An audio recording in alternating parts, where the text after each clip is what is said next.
করে দিয়েছি। আপনি কি করবেন? আপনারও তো ভূমিকা আছে না এখানে? না না না, আমার আমার কিছু ভূমিকা নেই।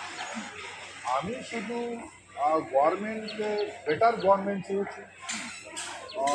এটা আমি কামনা করেছি সুন্দরভাবে। এখানে কতগুলো সিস্টেম আছে যে মানে অ্যাক্সিড বিজেপি হয়ে যেটা সরকার চলে, সেটাকে আমি কামনা করেছি।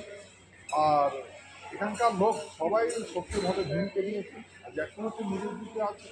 তা আমি মনে করি যে চলতে থাক, বরং চলতে থাক। কে কী দিবে, কে কী পাবে, সেটা আমি না, সেটা কিন্তু ইউনিয়ন টেরিটরি হবে না, যেটা আপনাদের দাবি। পাশাপাশি হচ্ছে যে এই যে আপনাকে ডাস্টবিন ওটা এখানকার মানুষ, মানে যারা ক্ষত্রিয় বা এখানকার উত্তরবঙ্গের মানুষ যারা আছে, তারা আমাকে বলেছে এই আমার রাজ্যসভার সদস্য হওয়ার জন্য। বিজেপি বলেছে, আমি সেই প্রস্তাবটা জনগণকে বলেছি। হ্যাঁ, তো আমাকে বলছে গ্রহণ করার জন্য গ্রহণ করেছি। এখন জনগণ যদি বলে যে না, তাহলে আমি পদত্যাগ করে দেবো। না, বিজেপির সঙ্গে আপনার যোগাযোগ কেমন?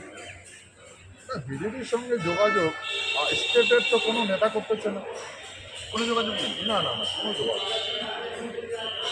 মানে আমাকে ডাস্টবিনে রেখেছে স্টেট বিজেপি। ডাস্টবিনে রেখেছে? হ্যাঁ, ডাস্টবিনে রেখেছে। আপনি সাংসদ? হ্যাঁ।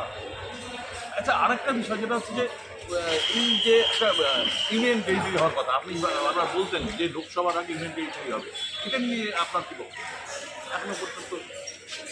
এখনো পর্যন্ত কালকে আমাকে ভারতের গৃহমন্ত্রী ফোনে বলে দিয়েছে যে ইউপি হবে না।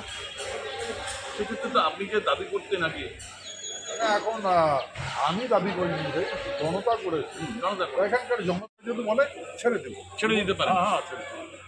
100% ছেড়ে দেবো। যদি বলে জনতা বলে যে ছেড়ে দাও, ছেড়ে দেবো। তো লোকসভায় আপনার কোনো ভূমিকা নাও থাকতে পারে এই নির্বাচনে এখন পর্যন্ত?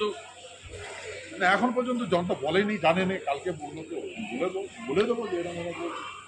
আর ভূমিকার কি সবাই জানেন, আপনারা মিডিয়া থেকে আমরা সবাই জানেন।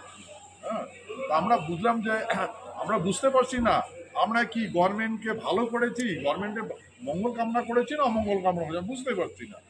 তো গতি ভাই, আমার তো এটা সত্যি নেই। এখন জনতা বুঝবে। Thank you.